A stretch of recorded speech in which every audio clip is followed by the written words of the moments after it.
What is up, ladies and gentlemen? It is your boy. Y'all should know who I am by now. This is episode 9. It's your boy, D. Culiante, man. We are here, back at it one more time for another episode. In this episode, ladies and gentlemen, we got something real special for y'all. We got something special. I need to put on some Gucci cologne just for the occasion, ladies and gentlemen, because we got something real going on right now. All right, so you already know who's with me. I got my player partner, my right-hand man, my left-hand man, Mr. Hilarious Deers. You know he's here. But in addition to that, ladies and gentlemen, I have another guy, all right? Now, this guy right here, man, all right, y'all ready? Lean in, all right? He's an educator, right? He loves dogs, right? And sometimes I call him Kobe Wisdom. My brother, make some noise for Mr. Emmanuel Peterson, all right? Come on, man. Make some noise, man. What's up? I like that intro. I like that. What's up, fellas? Man. That was an amazing intro. That was an amazing intro, bro. Like, I feel like if we ever develop a game show, you are going to be the host. You're going to be the crowd warmer. Bro, I don't know where that cologne came from. You must have been saving that for the bit. I don't know where you pulled that from, but I couldn't keep together when you pulled that cologne out. Yo, that's real Gucci cologne. Like, you know, this is a rare and a special occasion right here. We got our first guest on the D&D experience, which is for right now. It's not called a D&D experience right now. Okay, we changing the name, new nickname alert. It is called the We Did That podcast.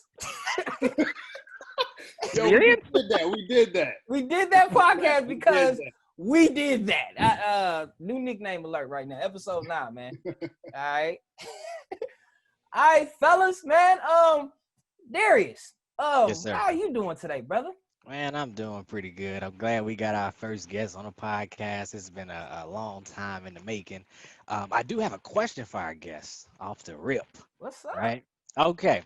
So, Mr. Emmanuel, one thing that I like about you is that you've been an avid supporter of the podcast from the jump, right? So one thing I'm curious to know is, from your point of view, how has your experience with the podcast been? Like, did it come out of nowhere for you? And then even with the content, like, what about it made you want to like join the podcast and get on an episode with us? So I think it did come like random. Like Deontay was like posting the clips on his Instagram page, and I was like, yo, these are really funny. I thought y'all were just like FaceTiming, you know, at first. I didn't know like it was a podcast and stuff. And then he told me, it's like, yeah, we got this like YouTube channel and everything else. And I mean, you know, I don't follow that many people on Instagram. And so when I see anything that Deontay posts, I'm just like, all right, let me check it out. But it was by far like each and every episode, I felt like I was like in the moment with y'all, and I'm laughing and stuff like that with you guys. And I'm like, I'm in that podcast. Like the last one y'all just talked about, the football. Oh man, I wish I was talking on that one because I have like this crazy story. Like every single episode I had like some type of story and where I could relate, or I just remember like doing something with Deontay. Just anything, but that football one, each and every episode has something like super funny, and I was like, "Oh, I need to be on this." So let's hear that football story. I mean, you got the platform. Let's hear it. Yo, so by the way, all right, so yeah, me and Deontay, I mean, we grew up together. We've known each other since second grade.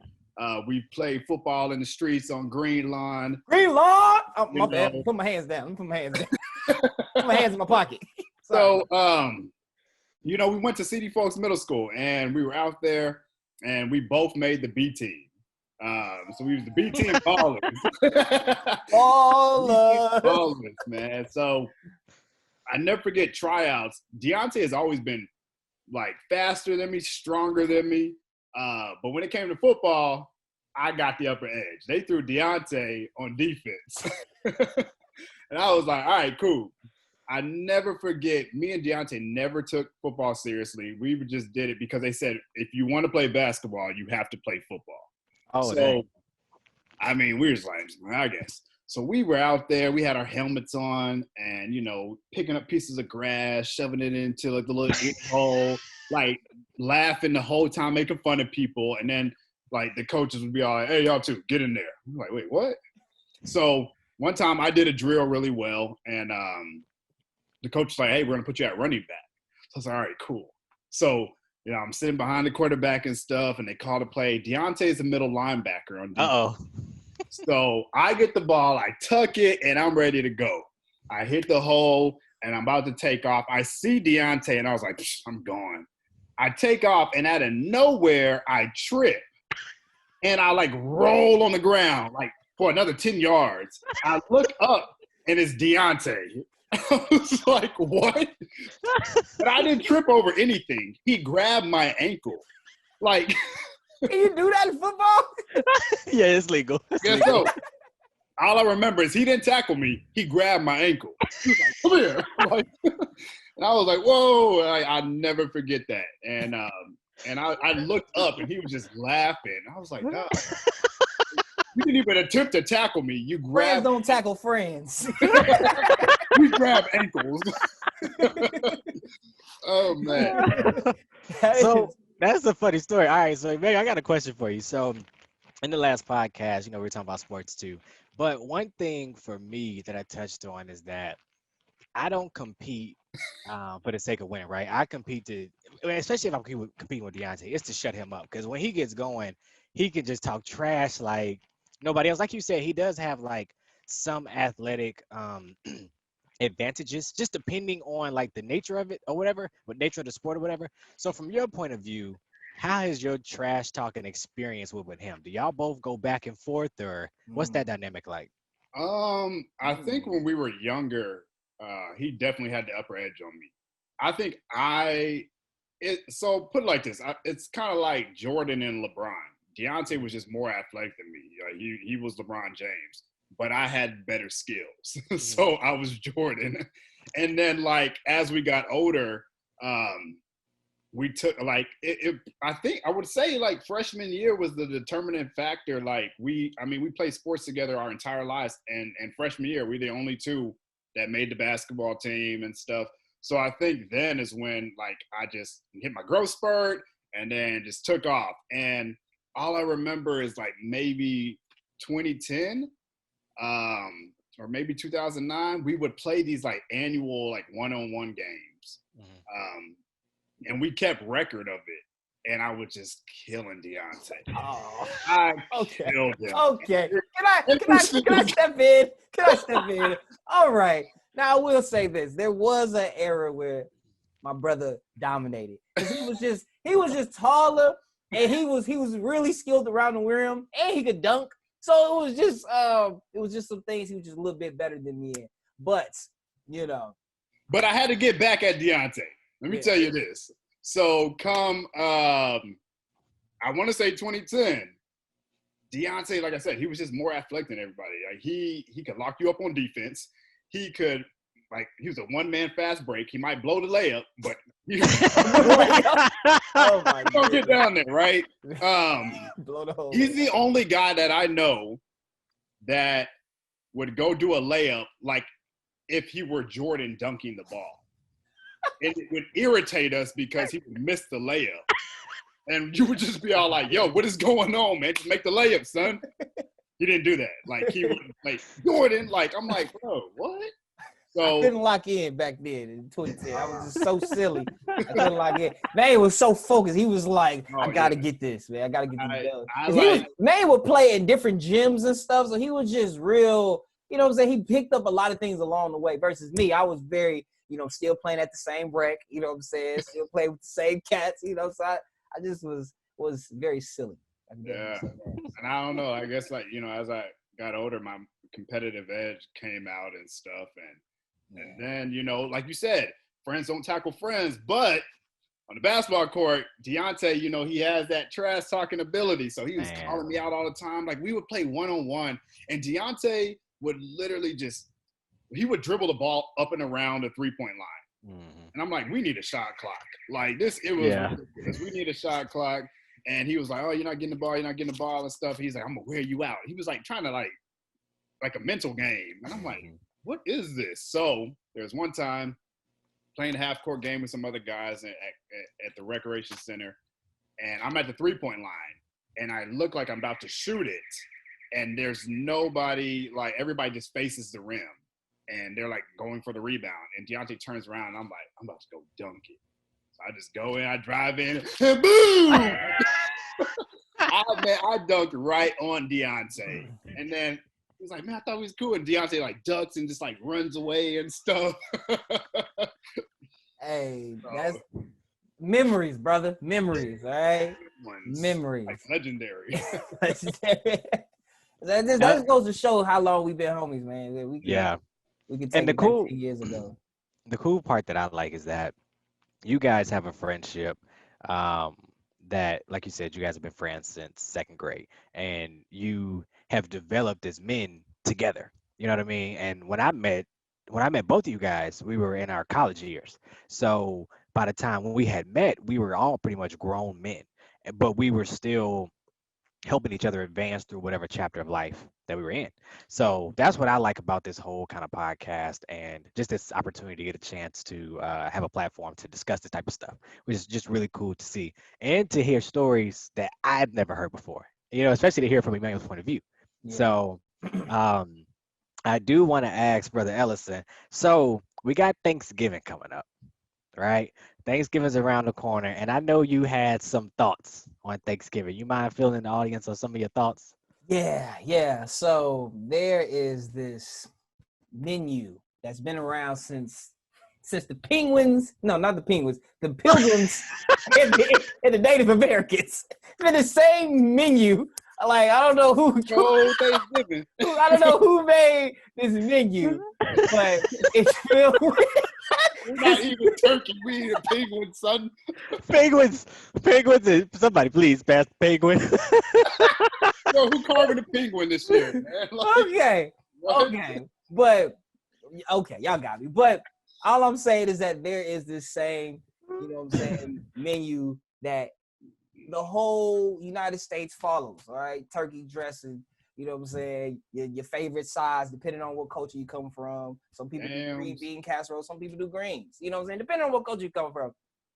And I'm just saying, like, that's cool. We like that. But what if we switched it up this year? You know what I'm saying? What if we were just the ones that brought that crazy dish this year? You know what I'm saying? And had everybody scratching their heads.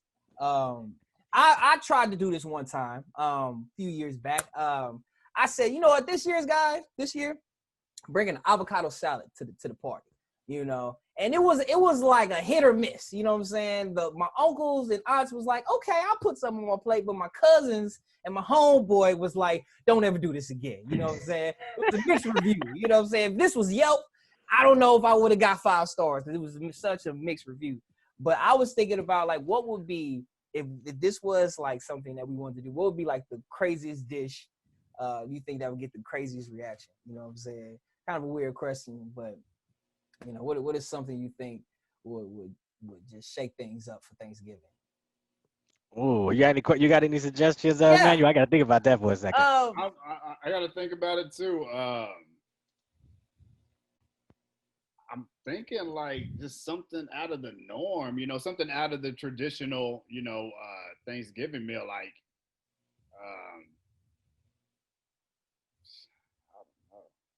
I think like instead of a turkey, like fried chicken or something. Like, wait, what? You gonna bring the fried chicken? Right. You gonna bring the fried chicken? Go ahead, Darius. Well, I was gonna say what would be funny is if you walked into wherever the dinner is happening, but you walking in with a holidays dish that doesn't match, but you're so confident, like you got your days confused, but like you're walking in there with like 4th of July food, but you're like confident, like, yeah, everybody eats this. You know, I think that would be like, what is he? Is he tripping or what? What's going on with your boy? Be that plus one at somebody's Thanksgiving this year, and you bring the hot dogs and hamburgers. What's up, guys? Y'all? What's up with it? Y'all got cheese? What's up? I got what y'all need. You know what I'm saying? Deontay, didn't you guys like barbecue one Thanksgiving? Like, no, that had to be Christmas. We keep it real traditional on Thanksgiving. Okay, maybe it was Christmas. Yeah. Okay. Christmas is like where we kind of get flexible. You know? Yeah, no, I remember barbecue for one of those holidays. Yeah, that was definitely. This ain't normal, but Yeah. Well, yeah, man. I think that's just a funny question. Like with the holidays around the corner, like what is just some crazy dish that would just make everybody scratch their heads, man. But yeah. Well, you know So what that reminds me of what's that? is do you remember this story? So um we had a potluck. So me and Deontay used to work in student life. This like organization. All right, I remember this story. Yeah, yeah. Oh, So this we a used to yeah. I remember this one. Go ahead, man. so we used to work in this organization called Student Life. And we were having like this holiday potluck kind of event, right? And I can't really cook, right? I'm better now, but definitely back then I couldn't cook. And I'm a procrastinator, so I wait to the last minute for everything. So what what I did was the night before I went in my pantry and I saw like some old like Halloween themed Reese's, like the ones that's like shaped like pumpkins and stuff like that. So I cut those up. I crushed up some graham crackers. I sprinkled the graham. No, no. I cut those up. I put them in the microwave. I melted them first. I put some graham crackers on them. Then I put them in aluminum foil and like put them in the fridge. Right. I was just making stuff up just to say that I had something to bring. So we bring it to this potluck, and everybody there is bringing like real legit food. Like Deontay brought like some Zatarans rice and some jambalaya, I think is what you I know brought. the And jambalaya. that's what you brought. Yeah. You brought some jambalaya, and everybody else brought like some real food.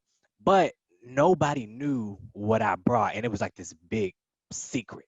So everybody kept trying to get Deontay to like get me to tell him what I brought. So they were like, and rumors started spreading. Like I heard it was a fruit salad. I heard it was a lasagna, like just all this other stuff, right? And it was funny because the final moment comes. I'm procrastinating as long as I can, or like delaying it as long as I can. And I unveil it, and I gave it a cool name too, like the Grammy Graham Slam. You know what I mean? Like that was a lot of Yo. presentation. Cats was like, yo, their mouth was water. Like Grammy Graham Slayer. Well, oh, nah, I ain't never heard of that before. There was a lot of that going on in the office, man. It was like, yeah, because everybody bought like main dishes, so it was like a little bit of dessert. So when Darius was talking about this Grammy Graham Slam, it was like a family recipe. I was like, bro, I'm ready, man. Bring it up, I reveal that. You lied. know what I'm saying? I lied. My Everybody was grandmother hyped, bro. passed away. You know what I mean? I didn't have no Everybody was Grammy. hyped about that dish. Oh So my I had revealed it, and I remember when I opened it, everybody's face was like, "Hmm?" Right? And I was like, yeah, go ahead. Yeah, please try, please try. And our friend Allison was the first person to try it. And she was kind of skeptical, but she tried it. And she's like, it's good. And then she goes, it kind of tastes like a Reese's.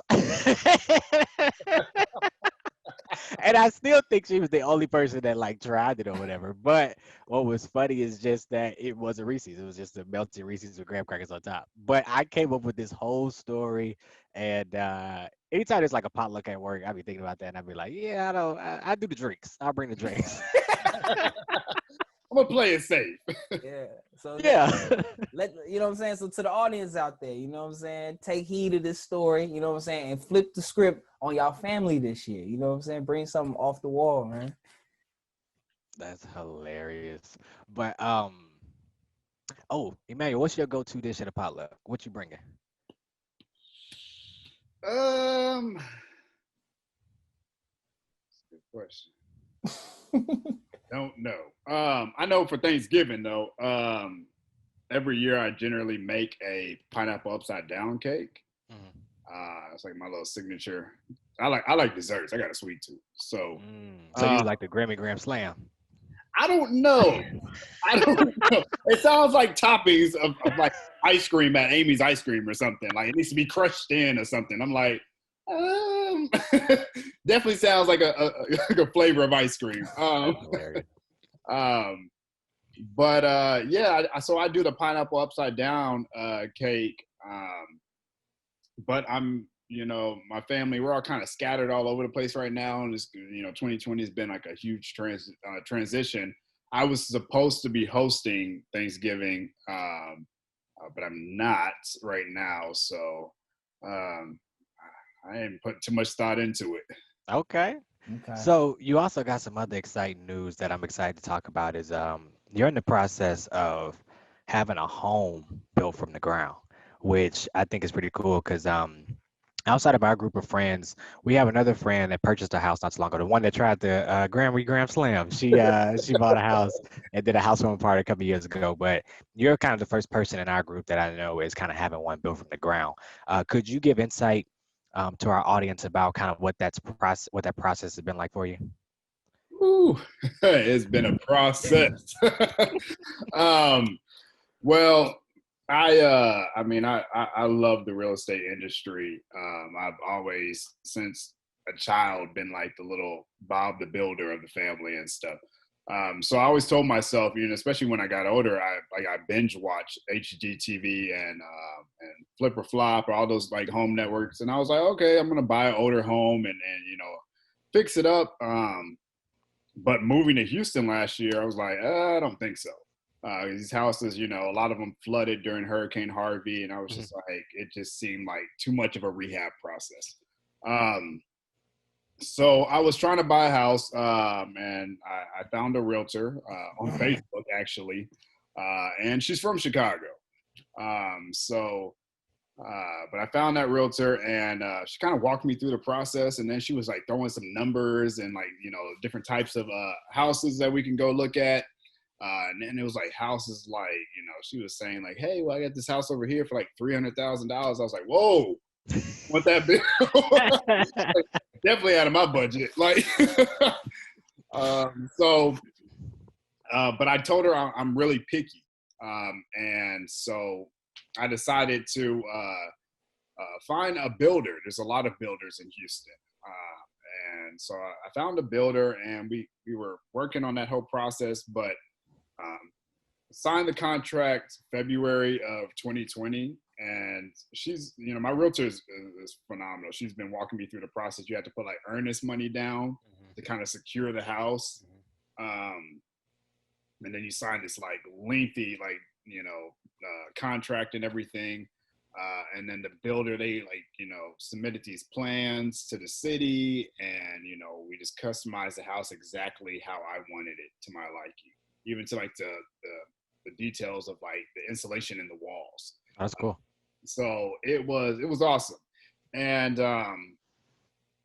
it was a small builder and stuff. And I was like, okay, this is going to be great. But then COVID happened. So COVID happened and that stopped building all in Houston. So the mayor, he shut the city down. You can't have too many construction workers at, any properties that you're getting built or whatever. So it put a delay on it. And then afterwards, there was a lumber shortage, like a national one. Oh yeah. So that put another delay on it. And then I guess the architect had submitted the wrong plans to the city, and Houston had changed up their flood plans, Hmm. and so you had to have like your houses had to be elevated a certain height now if you were getting a new construction and stuff. So um, they had to resubmit the plans and stuff, and then he got into an argument with the builder, and there was some type of litigation going on. And they just kept leading me on. And then, the house was supposed to be completed in May. Then it became June, then July, then October. And I was just like, deuces. So Yeah. I ended up just going with a bigger company, getting a similar house, a little bit more expensive, but it should be done in January. And yeah, I don't get all the customized details and all the materials that I wanted in the other house, but communication is key. And I could say, especially if you're getting a house built, you want to be able to, that builder needs to be communicating with you and being as transparent and honest about every single detail about that house. Because, these houses, anytime you get a mortgage, you're looking at like 15 to 30 years Yeah. paying on something. Um, but it's a process, and then going to get approved by the bank, and shopping for the best rate, which I can say the rates are really really low because of COVID. Yeah. They're national. Yeah, that's right. Okay. Yeah, so that's been big. So now, yeah, I've just been moving around, trying to find a short-term lease and stuff. And I just moved, and I'm ready. I'm like, man, moved 4 times. Well, I will be moving 4 times in 2020. Dang. Yeah. Dang. So That, my lease was up in May, and then it went into month to month. And then I moved out and went to stay with my cousin, and then I moved out Thursday and got my own place, renting this house, which is closer to my job, and then I'll move again when the house is completed. dang. So Oh. you be moving by yourself, or you got like a crew of people that move with So I have a few homeboys out here in Houston, but basically I've been moving by myself. When I moved to Houston, I ended up selling like all my furniture and you? Mhm. everything. So I just had like Deontay actually helped me. Deontay, he helped Perfect. me. Yeah. He helped me move to Houston, and we just loaded up both of our cars with all the stuff and my dog, and got on the road and unloaded it, and we were here. So I've been like traveling really, really light.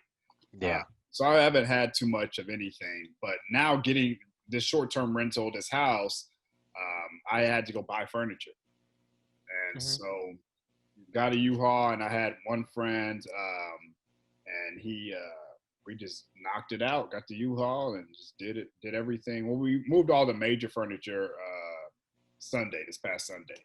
Mhm. But after that, just through the week, it's been like a crazy work week. But I just been loading up my car with all my other stuff. And then Thursdays when I went and got my dogs from my cousin's house, I'm here. Dang. Yeah, You done had an eventful year, week, yeah. day. That's awesome, though. But we definitely appreciate you, taking time out of your moving schedule to get on the podcast with us and, Yeah. shed a little light. Um, Brother Ellison, I know you had a question for Emmanuel that you wanted to ask him. So I want to kind of turn it over to you real quick and get your question for him. Yeah. So yeah, once again, appreciate you taking the time out to hang out with us. Well, I kind of want to go all the way, all the way right with my question, or left, whatever.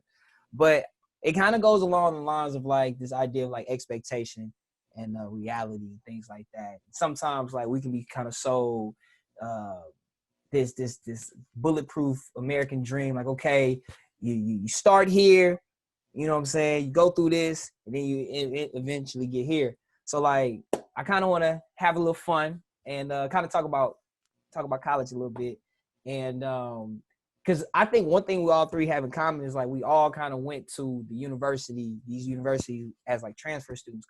So a little bit older, a little bit more seasoned. So um, like going into your first semester at the university, like,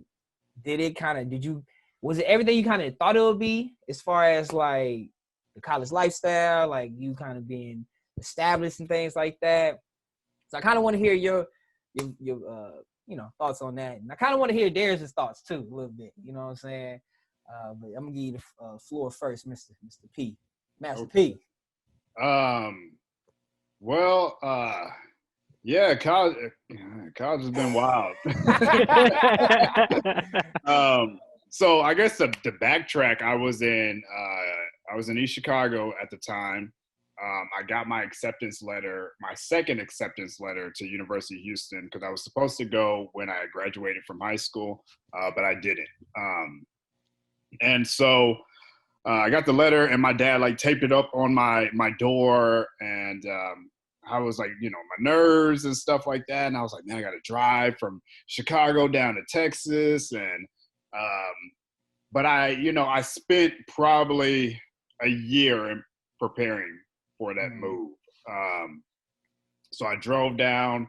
I spent probably a week or so in Austin, and then my sister had drove me to Houston for my orientation.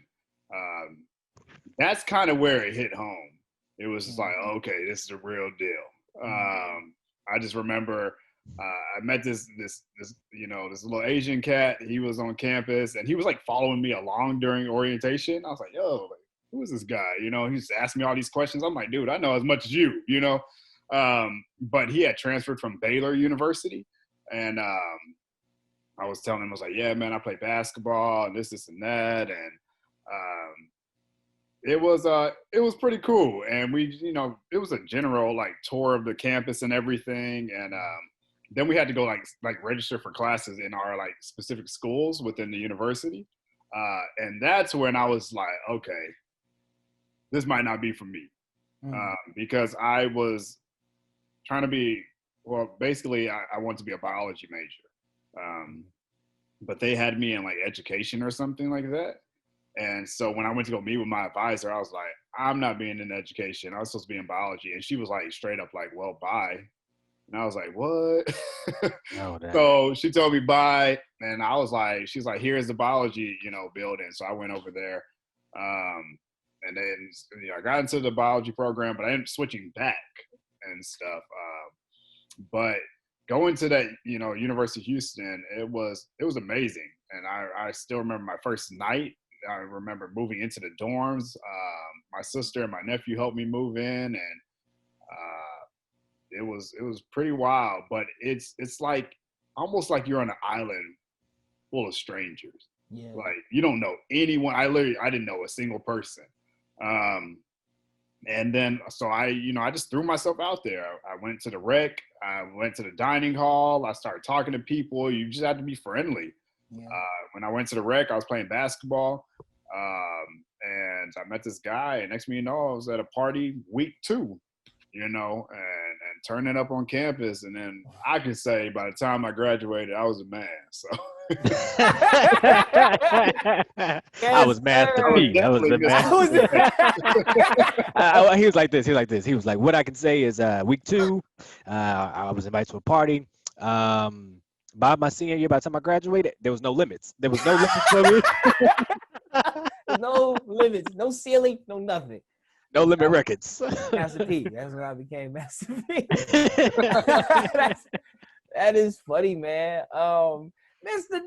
HD, bro. Like, what about you, man? Because I know we came from, you know, saying the same community college and things like that. So, you know, you was coming off, you know, your 2-year degree. You know what I'm saying? And then like we both went out there at the same time to our university. So like, what was your viewpoint? And was it everything you kind of expected like that first year? You know what I'm saying? So Well, you know what's interesting for me? I never got a chance to live on campus. So I was always a commuter. So actually before we went down to the main campus, they have like a campus closer to where my job was. So my first year out of ACC was there. And but the thing that I liked about it is by the time we did transfer, we were older individuals. So I think we weren't as easily persuaded. And I really appreciated that fact because I think had I gone to the university straight out of high school, um, the challenges would have been different. So I am grateful for the opportunity to have developed as a human being before we jumped into that. And the cool thing that I liked about it is that having you there along the way, because you were a couple years older than me, right? So having you there along the way, it was this familiar friend who I had this rapport with on the community college, and it was like we were going on this adventure to this new world and this new land. And it was really cool. I mean, I think for me, I definitely tried to make the most of it and network and try to connect with people. And we would join all these kind of different groups and we had a pretty great time. What I think in terms of the expectation, I thought I would have been done by now, if I'm being honest. I thought I would have been done with school. So I still have 4 more classes to finish my degree, but people didn't quite explain how that financial aid thing works. Like how by the time we all started going to college, there's a limit on your financial aid. So if you don't get it done by this time, it gets exponentially harder to finance your education. So right now I'm in this kind of conundrum where it's like, okay, how do I go about financing the rest of my education without being further burdened by student loan debt, which eventually can crush you while you try to get other parts of your life. So like with Emmanuel, like with the home buying and all that stuff can come back to haunt you. You know what I mean? If your job isn't good enough or whatever, if your income isn't enough to where your debt to income ratio makes sense. So keeping that in mind, where I'm like, okay, I don't want to incur more debt. And the other side is the interest that I have between comedy, real estate, all this other stuff. I don't technically need a degree for it. So I think um, one expectation that I had was just that, like, I really bought into the dream that they sold, right? But then as I started going through it, I was like, wait, y'all charging me 3 times as much for this dream that y'all selling me, and I can't quite do much with it. So even when I got my associate's degree, which is in like filmmaking and production, stuff like that, when I went to the job market, there were no jobs that fit kind of what I needed to do. So I had to pivot in life. So I think for me, I enjoyed the experience of getting to meet people and network and be um, creative with other people. But I think when life starts to hit you, that's that part that they don't really tell you about when you're in high school. And I mean, they can't really, but like that whole you finish in 4 years. Very few people finish in 4 years. Most people finish in five. Most people finish in six. Like Eric Thomas says, it took him 12 years to get a 4-year degree. And I got a joke where I say that's because he had to pay out of pocket. You know what I mean? Whenever you have to pay for your education, it makes it a little bit harder. So for me, that's my response to that question. What about you? What has your expectations and your reality um, been? well, I was I think for me, man, like I didn't really have too many examples like from the immediate family. So like I kind of had like this whole like fantasy stuff. So like I was like looking at okay, film and like shows and things I've seen about like college and universities, things like that. So um like going into it, like I kind of didn't have like some of the strongest skill sets as a student. So like I think that was kind of a awakening for me. It's like, okay, you really gotta put in some work. You really gotta study like that, especially considering that when I was at T State, like I was doing biology. You know what I'm saying? So like I would, speak with some of the students and kind of get to know their story a little bit. And these were cats who were like had such a strong science background and things like that. And I'm like, damn, I wasn't the best student at all in high school. You know what I'm saying? So I think that was kind of a thing. Like I had to kind of like re-strategize. Like, okay, if I'm gonna really do this, I really got to work at it. You know what I'm saying? So kind of like you, man, I kind of had to kind of do some pivoting too, things like that. But I think along with the whole expectation, I also thought college was where I was gonna fall in love at. Okay. Okay. What I'm saying? I thought it was gonna be the end. And you know what's funny there is like you remember the first day at the university? Uh-huh. Like when remember we was in the tutoring center and then I met that young lady, Yeah, do and you I want was to tell all them that like story? I was I I like, this heard think is this that's it. story before. I'm hilarious. sold. Like I've been sold and bought, baby. We about to do the whole little college love scene. You know what I'm saying? Love and basketball. So Was she a Let me hooper? give let me give you some context to the story. Let me give you some context to the story from my point of view. So uh I get out of class and I text I was about to say Mario, I text Deontay and I'm like, hey, where you at? And he's like, I'm at the library. And I go up to the library. The this is the library got first like day. the library has like 7 floors. So I find Deontay, and he's like real friendly with this girl like next to him. And I was like, that's kind of weird. You know what I mean? You don't know that girl. I don't trust anybody. I have a natural skepticism. So I was like, she a little. What's her angle, right? So I end up going to this. I had like a theater class. So I get out of that and I call him and he don't pick up my phone. Like and I have to like because I commute to his house. So it's getting to the point to where we got to catch the bus together to get to his house. I don't know where he lives. You know what I'm saying? We still Yeah. new to this. So I call him and he's like, he's not picking up. I call him like 3 times. He's not picking up. I'm like, okay, bro, what's going on? So he picks up and it's like super loud in the background, right? And I'm like, where are you at? And he was like, bro, I'm at the volleyball game. Oh, was it a volleyball game or basketball? It's a volleyball game, right? I think Volleyball. it's a volleyball game. So I'm like, okay. And he was like, yeah, just walk a half a mile this way, go left, turn right. The stadium's right there. Blah, blah, blah. So I make the stretch all the way to the stadium. and I'm kind of irritated. And I'm calling him, and he's still not picking up, right? So I'm like, bro, like, what is going on? So he finally comes out and meets me, and he's still like just like downplaying it. Like, what's up, man? How was class? How was class? Was it good? Did you learn something? Did you learn? I'm like, okay, what's going on, bro? He's like, you remember that girl in the library? Yeah, man, we out here, you know what I'm saying? We had to watch the game, man. We on a jumbotron, you know what I'm saying? We on the kiss cam, we having a good old time. So also, before we ended up going back in, we went to the concession stand. So we're ordering food at the concession stand, and Deontay's like ordering for two, right? And he orders for two first, and then like I'm ordering, and the girl was like behind the counter was like, "Is this together or separate?" And Deontay was like, "Separate, separate. Just my two stuff and his stuff separate. I'm trying to impress this You're girl, like, I right?" got a date. So we end up going back into the stadium, and where they're sitting in the stadium is the most awkward spot in the stadium. They are literally sitting in the center, like you have to cross so many people to get to where they're at. And they're like on a jumbotron, and he is like living his best life. And if you look like right outside the frame, I'm like irritated as heck. Like I'm like doing all this, right? So the game ends, you know what I'm saying? He having a good time. I'm like, bro, man, if this is what life out here is gonna be like I'm gonna have to regroup or something. So we end up start walking out. And this is around the time when those handlebarless segways was real popular. So everybody's like riding around segways on campus. And the girl gets a call, and she's like real like kind of sketchy about it. She's like, yeah, hello. Okay, yeah, no, I just got out of class. We're like, got out of class? No, you didn't, right?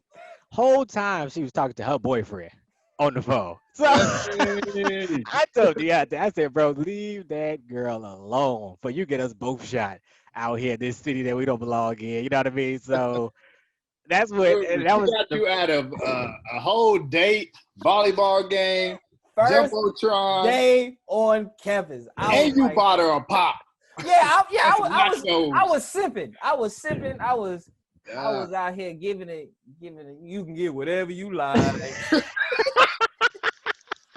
separate though, separate. You can get anything you like that's separate from Darius's. But I think that was kind of like, I don't know. I kind of went into school with this whole like fantasy. But as I got older, it's like, okay, you really got to kind of put in work so you can get in and get out, because life really starts kind of like when Once you you know what I'm finish. saying, get established, man, and you know what I'm saying, being able to make some real moves, man. So I just thought that was a funny question I wanted to kind of bring to your Deontay, attention, man. What's up? uh, do you remember what you told me when? So when I got to U of H after my first semester, I mean, I had straight fun. I like I think at the time I probably had like I think I had like a 2.8 GPA. It was bad, and I was like, oh, I'm having too much fun. And when I transferred to University of Houston, I was a little bit older as well, but it was just I just had so much fun I couldn't resist. And I didn't really have a support group, so I kicked it into overdrive as soon as that summer semester hit, and then the next fall or the next 2 years. Um, and I was like taking maybe like 15 to 18 hours a semester. How? I don't know. But I would call Deontay and I'd be like, yeah, man, I'm doing this, and that. And he used to always be all like, hey, man, like, can you handle that? You don't need to take all them classes and stuff. And I was like, yeah, I got this, you know.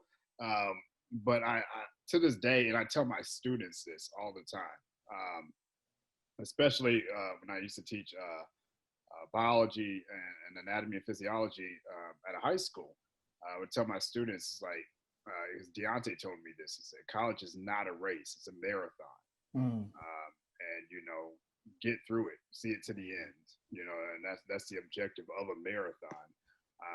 And so I would put a little twist on it when I would talk to my students, you know, like, find your niche, right? Like when you're going through college and stuff, figure out what works best for you. And I think community college and junior colleges are a great like transition into that big, you know, university experience, you know, especially coming straight out of high school, because not everybody is prepared. Yeah. Wow. That was awesome. That is, man. So to the audience out there, man, you know what I'm saying? Life's not a race, it's a marathon. And whatever you're doing, you know what I'm saying? you can't compare yourself to the world's expectation. You know what I'm saying? Just stick with it. Continue doing what you're doing, man, and good results are going to come out of it. So just some food for thought for y'all, man. So yeah, man. I do have one question for you guys, and then we can probably land this plane here once we kind of get a chance to touch on this, and then we'll do like some final remarks. But one thing that you guys touched on is something I've been thinking about all week is this idea of how important community and who you surround yourself with is, right? So I have a two-part question for you guys. So when it comes to the people that you guys really rock with as individuals, what about you do you think draws people towards you? And what about those people that have made the final cut to be in your life? What about them draws them towards you? Right. So it's this kind of two-part question. So what do you believe about yourself is appealing? And what about other people is appealing for you to decide that you want to spend an abundance of time with them? Mhm. Um, Mhm. and who wants to go first with that one? I can kind of go first. So I think the first part of the question, like what I feel that I have that attracts people. Mhm. All right. Yeah. Okay. So, I think it's the, uh, first of all, like the idea that I'm not really a judgy type of guy. So like, you know what I'm saying? I can have a conversation with anybody and it can be open. I'll be transparent. And I think people really like that. You know what I'm saying? Um, I had a conversation with a guy. I told Darius about this. I was at my job and I came across a transgender that had a podcast. You know what I'm saying? And she was like, "Yo, we doing this, that, and the third." I'm like, "Yo, me and my partner got one too." You know what I'm saying? And it was just like some just meetings of the minds. You know what I'm saying? And I wasn't really like too, you know what I'm saying, worried about the lifestyle they was living. It was just more so like the information we were sharing. So I think that's one thing that I feel like people kind of like can see. Like, okay, I can be real. I don't have to hide who I am. You know what I'm saying? So that's one thing. But I think to answer your other question, what I look for, I think I look for people who have the mindset to try to like be better than who they are today. My whole mantra every day is like, man, it's a new day. You know what I'm saying? New day, new opportunities. You know what I'm saying? So I try to find people who kind of practice that same principle. You know, treat every day as a brand new canvas. And I think I kind of gravitate toward that. You know what I'm saying? And I'm the type of guy, like I'm not even like my brother P, man, like he's doing his thing in his own lane, and I'm not the type of guy that's going to be jealous or anything. I'm inspired. You know what I'm saying? So I'm like, okay, I like what he's doing. So that's why I'm like, yeah, I need a cat like that. Is doing something different. You know what I'm saying? It can inspire me and things like that. So, yeah, people who kind of just attack every day with a clear mindset, man, and who's like, yeah, that's my answer. So, Okay, that was good. That was Like yeah. that. good. What about you, Emmanuel? Um, Repeat the first question. Yeah, do it. Break it Okay, down. so I know, all right, because I've been thinking about this all week. I was like, well, I'm ready to give him this question. So, but the question is, what do you believe about yourself appeals to other people? And what is it about other people that appeal to you to the point to where you can consider somebody a best friend or somebody that's more than just an associate or that can have a lot of influence in your life? What type of characteristics, if you will, that you seek? I think from the jump, it may be like my ambition. Mhm. And I think people can pick up on that. And because I hold, true to what I believe, and I'm always trying to be better every single day. Um, and so I assume people, if they know they're really not about anything and stuff, they just kind of move around, Um, and so I think people will see that genuine nature and they'll be like, you know what, this guy, he's motivated. He's he might have a lot on his plate, but he maintains and he's humble through the process and he's just, in go mode. So, like Deontay was kind of saying, I'm in a different lane, I guess it's staying in your lane, but being respectful of other people's lanes as well, Mhm. right? Or their speed limit.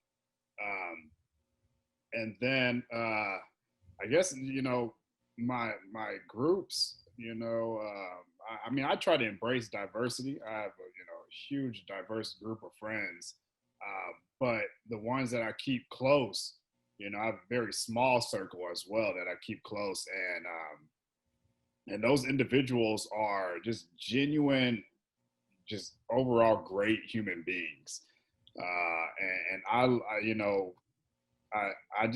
kind of take that, and I just like people like that, that I can say, um, they just look at how they look at life basically, and they can, they're just, you know, not being negative, they don't get too caught up in we don't speak every day type ordeals and just, little petty stuff or whatever. And because like me and Deontay, we've been friends since second grade, and our relationship is it's changed over time, where we were just like two little knucklehead kids running around the neighborhood to, playing sports or whatever. Green lawns.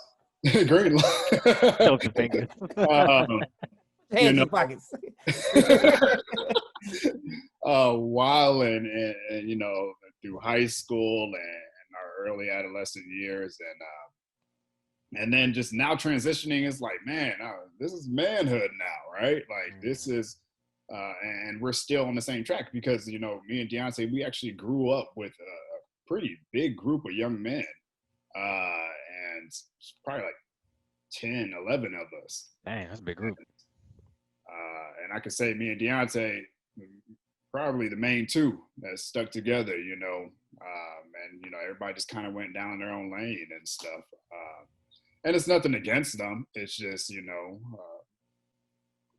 I guess it's just how you're moving in life. So. Yeah. Well said, man. Well said. Okay.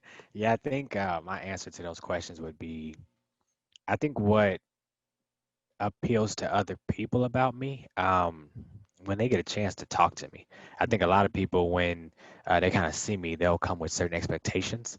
But because I'm such a, I'm interested in so many things that I think once people start talking to me, I don't think they expect the caliber of conversation. They don't realize that I'm like super versatile. And typically, whatever you want to talk about, I probably know more about it, but I don't necessarily have to say or show that I know more about it. But just that versatility and that ability to converse and be able to connect with different people on a one-to-one basis.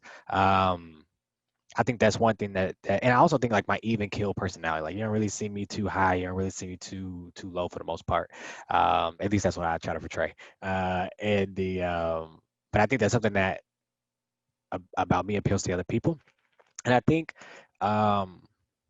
when it comes to what about other people kind of appeals to me, I genuinely like people that are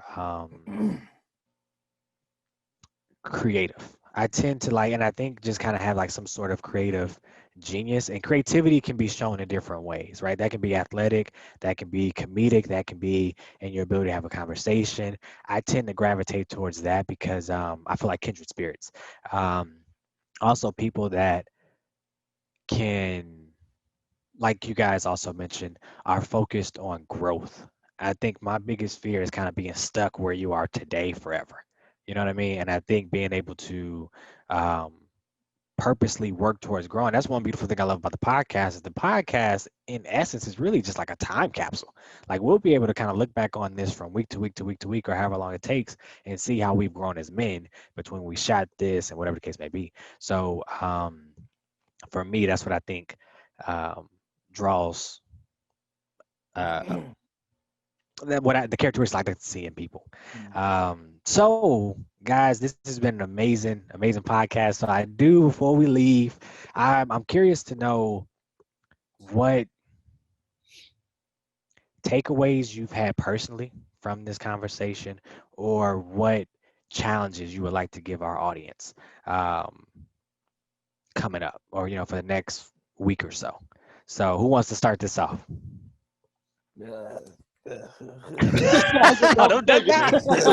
Y'all all both y'all turn your cameras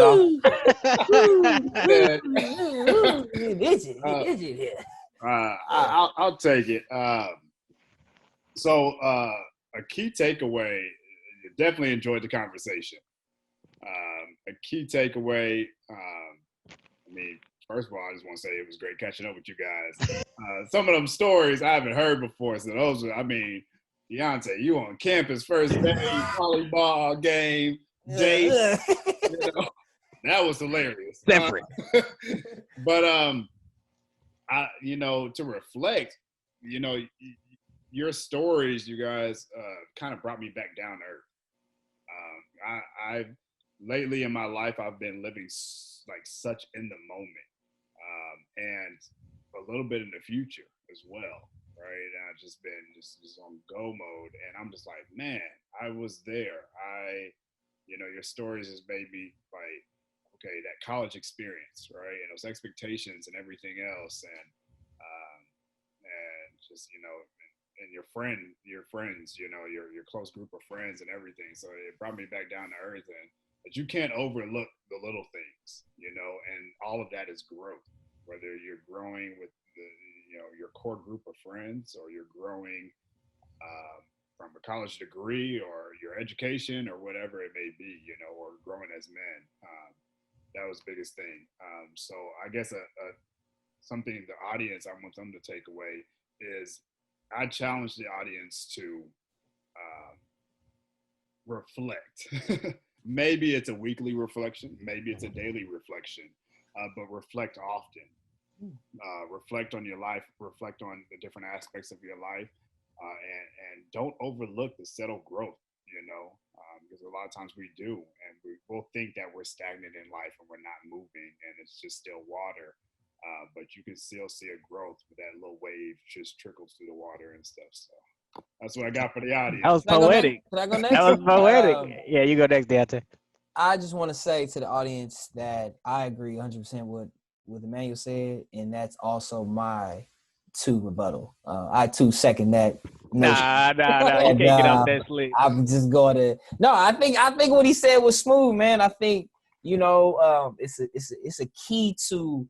It's like an essential tool as human beings, man. Is to reflect. Is to have time to kind of manage the growth that you've already kind of overcame. I think in this day-to-day age, it's just so much being thrown at us, and we can kind of shush our spirits and like tell ourselves, man, we're not doing what we need to be doing. But in reality, man, we are, doing what we got to do, man. So I don't know. I love what you said, bro. So what about your takeaway? Oh, what about my takeaway? Personal. Yeah, your personal takeaway. I would say I do need more Gucci cologne. Oh my gosh. Need some more Gucci cologne, because every time we get a guest, you feel me? We need some nice smell in the air, some elegance in the air. But nah, to be all real, man, my takeaway was it was fascinating, man. Just to kind of hear both of y'all kind of talk. Both of y'all guys are, mean a lot. You know what I'm saying? Y'all play such a vital role in my life. You know what I'm saying? And y'all kind of have y'all from two different aspects. You know what I'm saying? But it's such a cool thing to see us all in one setting, and to kind of hear, one topic and hear different perspectives from both of y'all, man, in the same setting. So I'm just at all right now, but I just love the conversation. That was my takeaway. And Okay. I challenge the audience to do some more recycling, because the climate right now is crazy. Okay, there's hurricanes everywhere. More recycling. Learn, Google, do your thing. I don't know where you be getting your challenges from. You're pulling your challenges from fortune cookies. I challenge everybody to play the lottery. Numbers, my favorite numbers are 24, 28, 30. That's what I challenge the audience. And if you win, support the channel. You know what I'm saying? We got Patreon page, D&D experience. If you win, give us a percentage. That's all I ask. That's my challenge to the audience. That's how you be. I'm dead, bro. No, that was fun. By the way, Deontay, I don't know if you know, Dave Chappelle's on Netflix. Yeah. And I swear, every single episode I rewatch, I remember like sitting on the edge of your bed. We like watching. We had all the DVD sets and stuff or whatever, and we were watching all of them. And then we would act them out, and we would like walk to the rec and go play basketball and just like recite different things. And I'm like, man, like Dave Chappelle was before his time. It was crazy. Childhood, yeah. Childhood memories, man. But Darius, go ahead and give us your little. Go ahead and give us your 2 cents, man. Yeah, man. Actually, what's About funny you, is Dave Chappelle's in town tonight. He's doing a couple shows. Yeah, A my surprise sister shows called me there, man. about that too, but that's off Yeah, record. yeah. He's doing them at Stubbs. Yep. But so my takeaway has been just the power of friendship. And I think as I've kind of watched this, what's been cool about this is on paper, there's a scenario where this situation doesn't work. You know what I mean? You kind of have the childhood friend with the new friend. That dynamic doesn't always work. But I think the beautiful thing that I've loved about our time together from the jump is just that we've all been very mature about it and we all help each other in different ways. So I think just this podcast was another um, reassured that thought process, for me, which has been beautiful. A challenge that I would give the audience is kind of the same question that I asked you guys is, to think about what about you, like it's such a tricky question, but what about you do you believe that appeals to other people? And what about other people appeal to you? And I think just ask yourself that question, that self-discovery and that self-assessing is really important. And I think that's one goal that I like to give from these podcasts. I want people that if they're going to invest time in watching us, I want them to be better by the end of it. You know what I mean?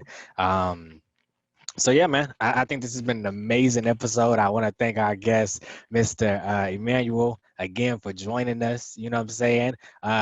We did that. I don't know about y'all, Oh, but oh, We did that. we did that. Episode 9. Yo, I'm, you know what I'm saying? To the audience, thank you for taking the time out to help to watch us. I'm just stumbling over my words today, but thank you, Tom. Thank you for watching us. whoa. Okay, let me start over. Penguin. Here we go, Penguin. Take 2. Okay, take 2. All right. Just want to give a special shout out to all the viewers, ladies and gentlemen, for taking the time out to watch us. We thank you for all the viewership, and we just want to continue to provide things that y'all like and help y'all grow. That's what we're here for, man. The conversation is good. We want to continue to do this and keep building on the platform. So thank you. And it's your boy D Culiante, man. I got my player partner HD Bling and my dog, my man's Mr. Emmanuel Peterson, and we did that. You feel me? We out.